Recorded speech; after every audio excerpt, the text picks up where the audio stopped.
It's good to brew, baby. What is up, YouTube? It's your boy Millsy. Back at the home talking matter, back for another episode of Millsy Brews, the show where I brew version 1.0 necklace to the commander in front of us on my quest to brew the magic world.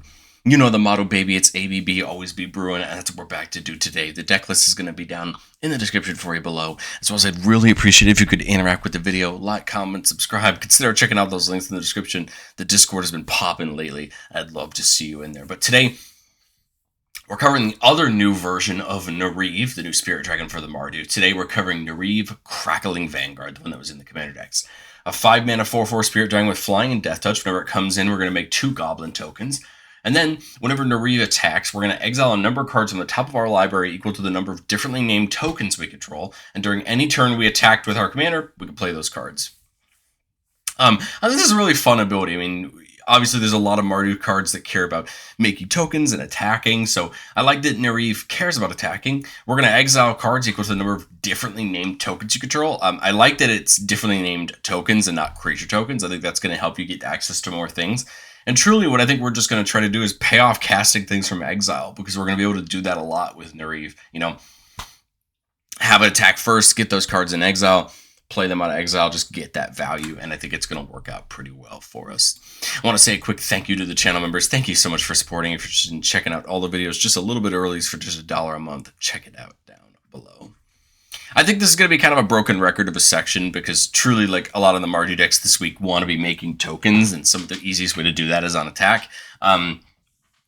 To note here, we want to do this to create differently named tokens, right? So that we can have more things for Neriv. Things like Adeline, whenever you attack, you make a human. She doesn't have to do it, so it's going to go down the turn it happens.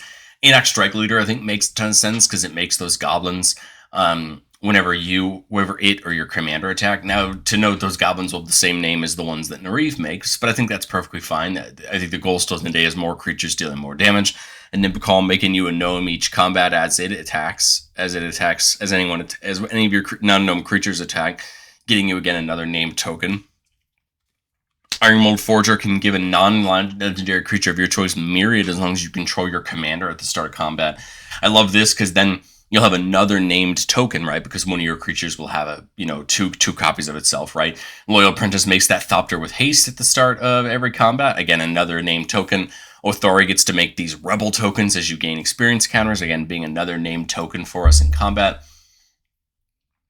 Redoubled Stormsinger probably won't most of the time make another specifically named token, but it will double up on all the tokens you've made so far as it attacks, just allowing them to get into combat and deal damage.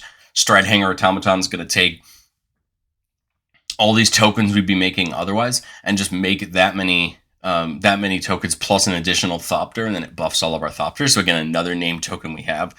Here's Voice of Victory is one of a couple different mobilized cards in our deck, making those warriors on attack, right? And the thing to remember as we talk about all these things that happen when we attack is whenever you attack and you have multiple triggered abilities that go off at the same time, remember that you get to order them. So we could put Neriv actually on the bottom of the stack, put all these abilities above it that are making tokens and making these things happen. And then when it gets to Neriv's going to see more of these tokens on the battlefield and counts, that way we can exile more cards. Warren Warleader has that offspring to make a token of itself, and it can give you a buff or some rabbits, which is pretty cool. Again, can get you another card that way. Things like Fourth Orlingas, which can make some of those knight tokens with trample and haste. Temp with Bunnies has a fun offer for our opponents. It makes us a rabbit token and draw a card, and then everybody else can draw a card and make a rabbit, and if they do, we make a rabbit and draw a card. This is a very interesting offer. I mean, it can end up netting us a couple rabbits, but truthfully, I think we care about the cards more than anything else. But again, that's a rabbit token that then can count for Neriv's count. Temp with Vengeance can make elemental tokens. Again, another named token for Neriv. The one thing to remember is that it didn't say creature tokens, it said any tokens. So we can make treasures or like maps with Fanatical offering. Clues, food, any ways to make those are going to allow us to get another card off exile. There's Infantry Shield, a great piece for probably Neriv specifically, if not other creatures, just allowing him to make some of those warriors on attack and giving him menace to make sure potentially he could get in for free, but that extra power from the warriors will be a problem for our opponents. Thousand Moot Smithy makes that gnome soldier equal to the number of artifacts and or creatures we control, going to get big, and then we can flip over to backside to make more of them.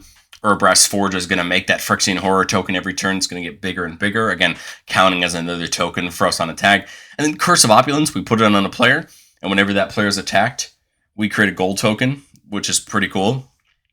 And then each opponent attacking that player does the same. So if we put it on a player, we not only do we get a gold token when we attack them, but if our opponents attack them as well, we also get a gold token. And remember, that gold token effectively works like a treasure. The only difference is you don't have to tap it to get to mana. But again, it will be another named token that we can use to our advantage. Things like Dollmaker Shop, they can make the toys whenever we attack, and then on the gallery side can turn all of our creatures pretty huge. Dreadhorde Invasion is going to amass at the start of each of our upkeeps and lose us a life, and if that zombie token gets big enough, it gets lifelink. Scroll of Hive is going to make us one of those Phyrexian Mites at the start of every one of our turns. Again, just making sure that we have these tokens laying around, more and more of them to use. But alright, if we're going to make the tokens, I feel like we need to pay off the tokens. And there's a lot of ways to do this. I think we just have some pretty obvious choices to me. Of course, something like the new Elspeth, doubling the amount of tokens we make and allowing us to get all of our creatures in the air for the turn feels really cool. Her 0 won't get all of the tokens you make on attack into the air, but we'll get the rest of your creatures in the air, which I feel like could be pretty useful. Caesar, of course, I feel like is the broken record of this week. It's a great value creature as its own commander and on its own. Making you some tokens on attack and dome an opponent for the number of creature tokens you control going to be very easy to do in a deck like this, and Caesar can just really add some value. Cabal says whenever one or more tokens enter under our control, each opponent loses a life and we gain a life. Again, we're going to have multiple ways to do that, so that's going to be really nice. And then during every turn, if one or more tokens we made under our opponent's control, we make a copy of those tokens as well, which is going to help trigger the Cabal's ability, but also potentially help us pick up maybe some tokens that have names that we don't have in our deck, just allowing to Neriv to get us some more. Nayali is going to give all of our attacking tokens double strike, and then she gets to add on another mini Neriv ability. Whenever one or more tokens we control attack a player, we get to exile the top card of our library, and during any turn we attack with a token, we can play that card, which is going to be every turn probably, right? So again, that's really nice, right? Allowing us to get some more into exile. And then Zergo Stormrunner is going to pay off when our tokens die. Whenever a creature token we control leaves the battlefield, draw a card if it was attacking, otherwise everybody's going to lose a life. So again, just trying to pay off that we're having these tokens around and we really want to take advantage of them. I think the next obvious step is how do we pay off all these cards we have in exile, right? Because we're going to have a ton of them. I mean, truthfully, we're going to start putting them there and we want to cast them out of there. So how do we pay it off? Well, Quintorius can make a token on its +1, which is nice for Neriv's ability. But the two things we really care about are whenever we cast a spell from exile, it just deals 2 damage to each opponent. We gain 2 life. That's just his base ability. And we can discover 4 to go digging in our deck. Araxa has Trample and Battlecry. Whenever this creature attacks, each other creature gets +1/+0 until end of turn. And whenever we cast a spell from anywhere other than our hand, we make a nice Alien Warrior creature token. Again, another token for Neriv. Party Thrasher gives all of our non-creature spells we cast from exile Convoke, allowing us to tap our tokens to help cast them, which is huge. In the beginning of our pre-combat main phase, we could pitch a card. If we do, we exile the top 2 cards of our library and choose one of them, and we could play that card this turn. So again, gives us a chance to play another card from exile if we want to, but mainly that Convoke ability is just really, really nice. Pinalar says whenever we play a land from exile or cast a spell from exile, we make a Thopter. And then all of our Thopters have haste. So again, just a nice way to get some more tokens out of it. And then, of course, when you talk about playing things from exile, Prosper is just one of the best choices. Whenever you play a card from exile, we just create a treasure. And then on our end step, he'll exile the top card and let us play it from exile. But again, just getting those treasures is huge, potentially leading into us just getting more spells cast per turn.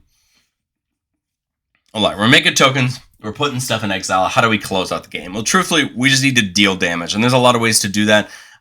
We have things like Golden Knight Commander and Cathar's Crusade that are going to give our creatures a buff whenever creatures enter. Golden Knight Commander is just going to give a temporary buff. Cathar's Crusade puts counters on them. But either way, all of our creatures are getting a big buff when our creatures come in. We have things like Impact Tremors and War Leader's Call that are going to deal damage to our opponents every time one of our creatures comes in, just allowing us to chip away damage that way. Within Range says whenever we attack, each opponent loses life equal to the number of creatures attacking them.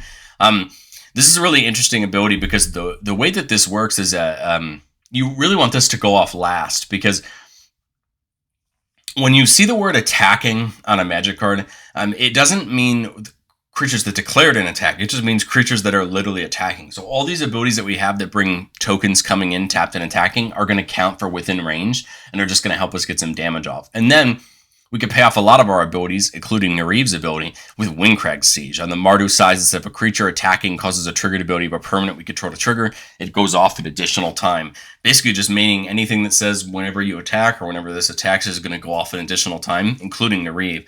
Just getting a lot more value and really taking advantage of all this Mardu goodness we're trying to get together. But I've said it before on the show and I'll say it again. No deck's ever complete. This is my version 1.0 shot at Neriv. And going into testing, there was really truthfully 2 cards I really wanted to put in this deck. I omitted them for their cost because we were still trying to hit some sort of budget in the deck. But I think there are almost immediate arguments to bring them back in. The first is Bonehard Dracosaur. I really like this one. A 5-mana 5/5 flying first strike. At the beginning of our upkeep, we exile the top 2 of our library. We can play them this turn. If we exile the land card, we get a dinosaur. If we exile the non-land card, we get a treasure. Just a great way to get more things into exile, and it makes a dinosaur token, again, another name token we have. And the other one is Passionate Archaeologist. So whenever it and Neriv are out at the same time, whenever we cast a spell from exile, this creature deals damage equal to that spell's mana value to target opponent. So again, a good way to start throwing out some damage from exile. The main reason I wasn't sure about the Archaeologist, if I'm 100% honest, is because I wanted to make sure that we were trying to get more value per square card, so to speak. And as much as I like Archaeologist, I feel like if you don't get it down early and you're playing a lot of things from exile before it, you just kind of lose out on some of that damage. I'd kind of rather get things like Quintorius that just deal it to everybody and get more damage across the board. I mean, that could be something maybe you as the viewer disagree with, and I'd love to see you, put Archaeologist in your own list and make it happen. Just for me, I wanted to value that. And then Hero Bladehold has that battle cry, can buff all other creatures whenever it attacks, and then whenever it attacks, make 2 soldiers that are tapped and attacking. So again, another token that can trigger Neriv. But let's do what we do best on the channel and get into our playtest. Remember, the goal of our channel is, playtest on our channel is not to find magical Christmas land. It's not to show off our best plays, but it's to get into some game scenarios and see, how do we maneuver our deck. Here we're keeping it 2-land. We got the Fanatical Offering for some card draw. We got Mirkwood Bats, Idle Oblivion, Temp with Bunnies, and Kambal. So we got a nice spot. I mean, really, we just need 1 more mana. And there we go. I'll say no red source except the command tower, which is okay. But I think we're not big. Ooh. This would come in tapped right now. If I do this, I could get the Scrawled Scythe down, get that started. And then we would need something next turn to be able to do something like Idle or something like Kambal or Temp with Bunnies. So we'll see what we can get into next turn, but otherwise do this. That makes the Might on our upkeep. We didn't hit anything to make the Chapel come in untapped, but that's okay. I think the Strike Leader seems like not a bad call here.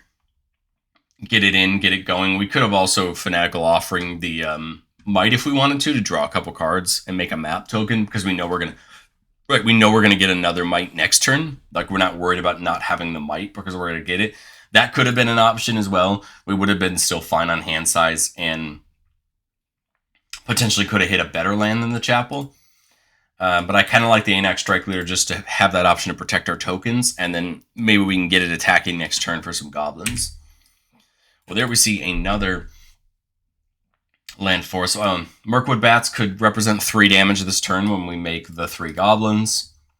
Temp with Bunnies could get us a couple cards and a couple rabbits, depending on what our opponents want to do with it. Idle Oblivion would draw us a card this turn no matter what, because this is going to make a goblin on attack. Could we work out a nice scenario there? Maybe we do something like Idle Oblivion plus the Offering, get rid of the Might that came in this turn to make a map and draw 2. Right, my thought there is now we could draw off the Oblivion as well. But the point there is trying to get some more value onto the board, since that Might couldn't attack anyway. I think we just attack with a Strike Leader. Make the goblins. I mean, a couple of the goblins probably just die to blocks, but I think it's well worth trying to get at least 1 to stick around, right? And again, having more of those differently named tokens. Here on turn 5, we got the Arcane Signet, so that would get us to 4 mana. If we did something like Elspeth, that could get us double the goblins this turn. Oh, sorry, we would have that Might as well. We could draw, see what we get off that. Naali could be fun, giving access to more things. I think the Arcane Signet makes sense to get some more mana onto the board. For playing some token decks, maybe it's worth slamming Kambal down. We could even go for Curse of Opulence plus the Bunnies, and then get a gold token from somebody when we attack them this turn. So it's going to make us a rabbit token and draw us a card. And let's say just one more person does it. You know, we don't know if anybody would, but let's say they do. Now we're getting that gold token for attacking a person. We're getting a couple more goblins. Again, a couple of them probably die.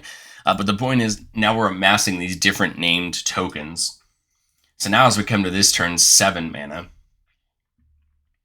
We want to get Neriv down, right? Because we want to start getting things into Exile. But we're also just doing a pretty good job at just amassing some value for us. I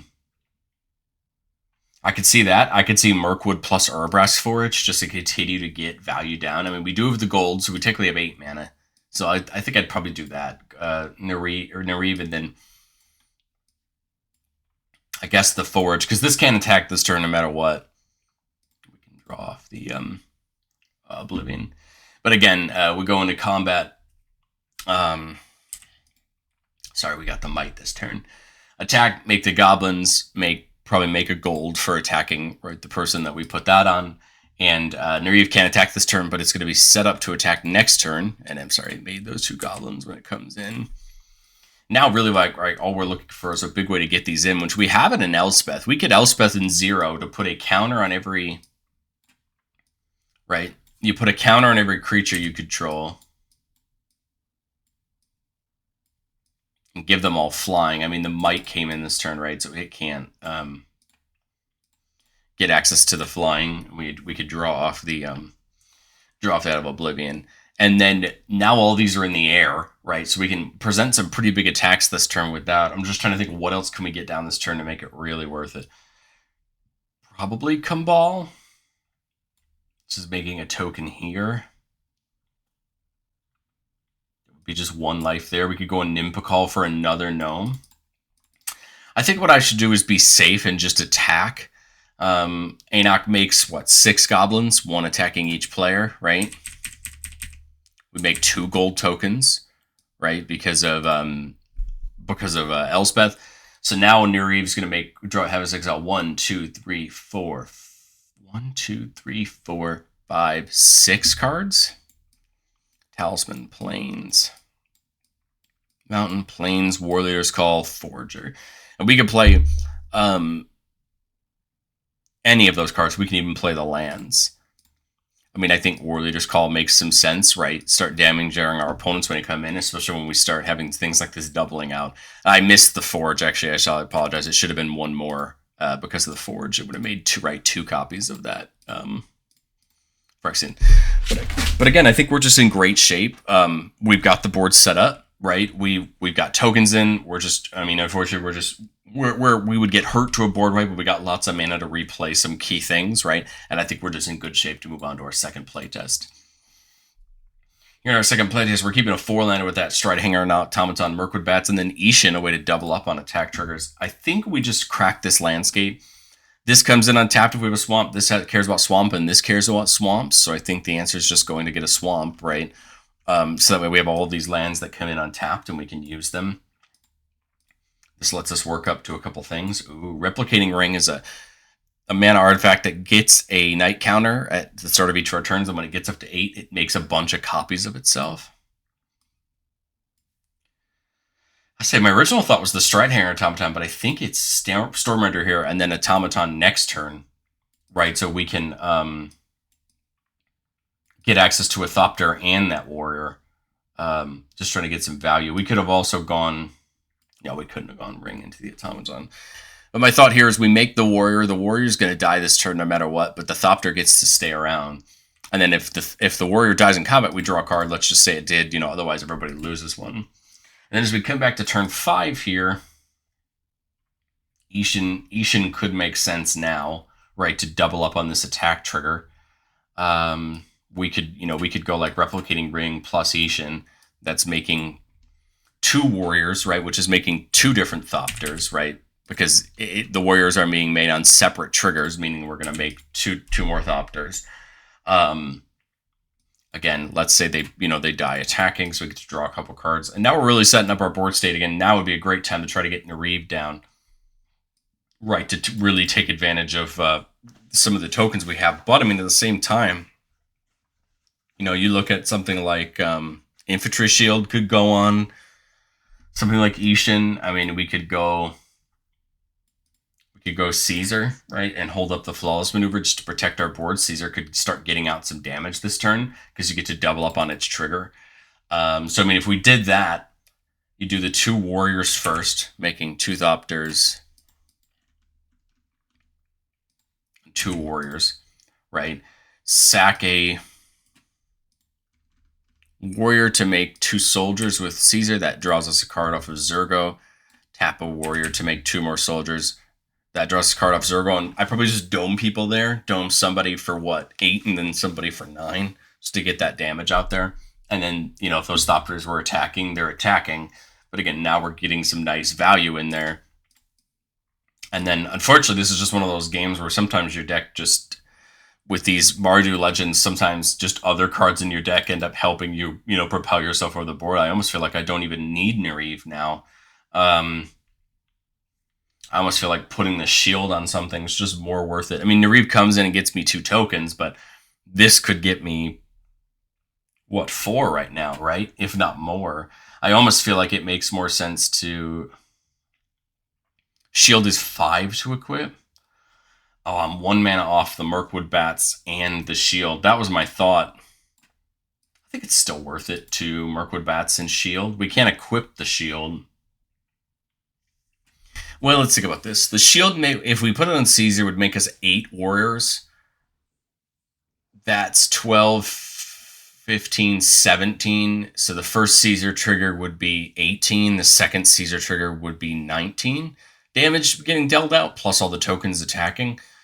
Whereas if we just do Mirkwood Bats, we're making 2 warriors, 2 damage each to our opponents. We're making 4 soldiers, 4 damage to our opponents, and then we're making...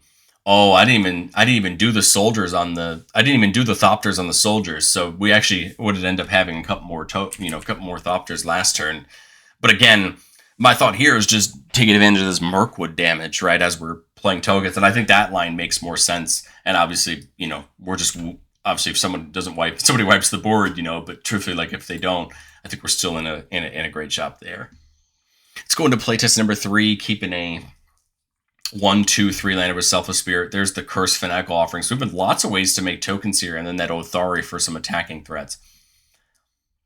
And of course, we top Zergo Stormrender. What a great thing. And there's Prosper. All right, so we're really popping off here. I'll do this, put the Opulence maybe on the person we want to start attacking the soonest. Thinking here, Zergo. We really need a land here. Okay, that wasn't ideal, but it's still fine. I think we go... My thought is Dollmaker's Shop. We make the Warrior, which is just going to die, a gold. And then obviously we're going to attack the person we put it on, and then a toy, and then draw a card, because that Warrior probably is just going to die in combat. Oh, man, we have the gold, which is a mana. So let's think about this. Do we use it instead of the Talisman? Do we go for something with 4 instead of 2? Because we put the Talisman down, then we have 3 mana, but we're setting ourselves up better for next turn. We're at Prosper mana. We could do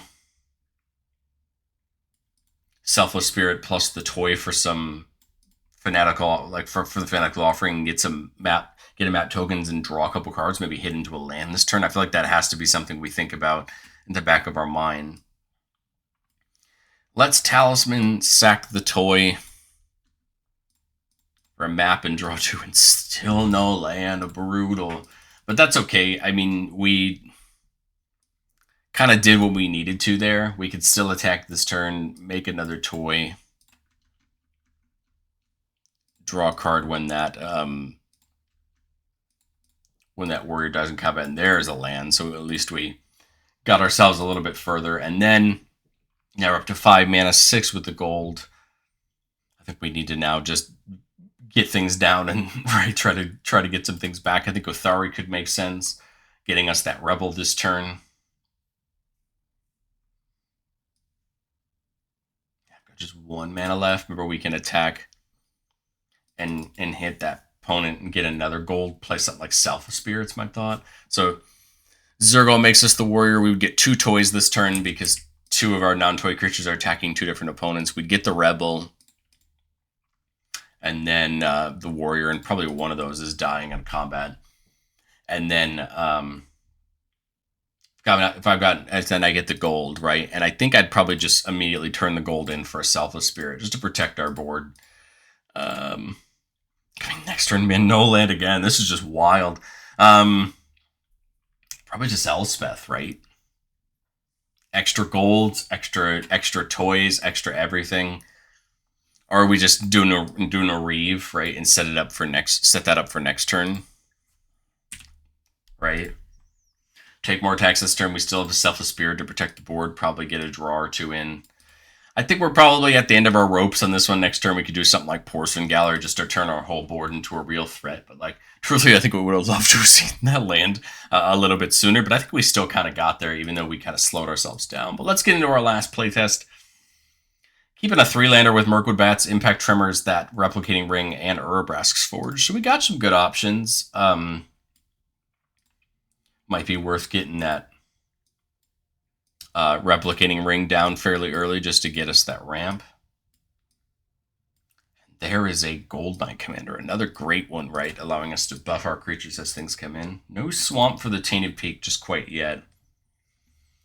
This is 5 mana. I'm kind of liking Neriv here. Make those goblins now. Kind of get ourselves ahead of it. That's a couple damage with the Impact Tremors. Sorry, gets a counter. Gets another one on our turn. There's the landscape. We could go get a swamp with it, but my thought is Gold Knight Commander plus Selfless Spirit. We're not making any on attack, are we? I guess that's the only downside with this Gold Knight game plan is we're not making any of these goblins on attack. So let's play the Selfless Spirit and just see what we exile. You know, Neriv exiles, getting us 1. It's a plains, okay. I guess it would have made more sense then to get the Forge in this turn, but that's a-okay. We'll come back to our next turn. I guess I could have cracked that. I could have cracked that Shattered Landscape for a Swamp, right, since we knew it was we weren't going to use that mana, because now that Peak comes in on tap for some mana. Now we're making at least 1 token every turn, so I feel like the Gold Knight looks a little bit better. 3 mana left. So we make the Phyrexian Horror. It comes in as a 1/1. That gives a +1/+1 to everything with Urabrask's Forge, right? Damage to everybody. Take the attacks. We're exiling 2. Strike Leader and within range. Okay. Strike Leader makes a ton of sense, right? Getting some value there. That would hit everybody for 1. We have enough to do the range. We don't have enough quite yet. But that's okay, because I think now in this turn, again, we can't play the range because we didn't attack this turn. But I think here is probably now Mirkwood's, right? Hold up the Deadly Dispute in case we need to sacrifice something for value, and then go to attack. This is making goblins. This is making the Might, or the Horror. So it's 1, 2, 3, 4 tokens coming in. So a nice big buff off the Gold Knight Commander, damage off of the Mirkwood Bats. Everything can hit a little bit harder with its bonus it's getting from the Commander, and then Selfless Spirit does help us protect a little bit. And then if we want to, like, for example, get some value off this Phyrexian Horror, we could just Deadly Dispute to draw a couple cards and make a treasure. But on attack, you've got 1, 2 things. So by Triome and Swords. And I think that's probably not a bad place to stop, although not super beautiful on that playtest either. I think we still see the value. It just comes down to, I think, finding those right hands, finding those ways to maneuver, and you know, maybe it's more draw, maybe it's more mana if we see those odd hands happen most of the time. But it also could just be Moxfield's playtest, or I think that sometimes it's just kind of odd. But it's something we could take into consideration into testing. But let me know what you think of Neriv, and I will catch you all in the next one.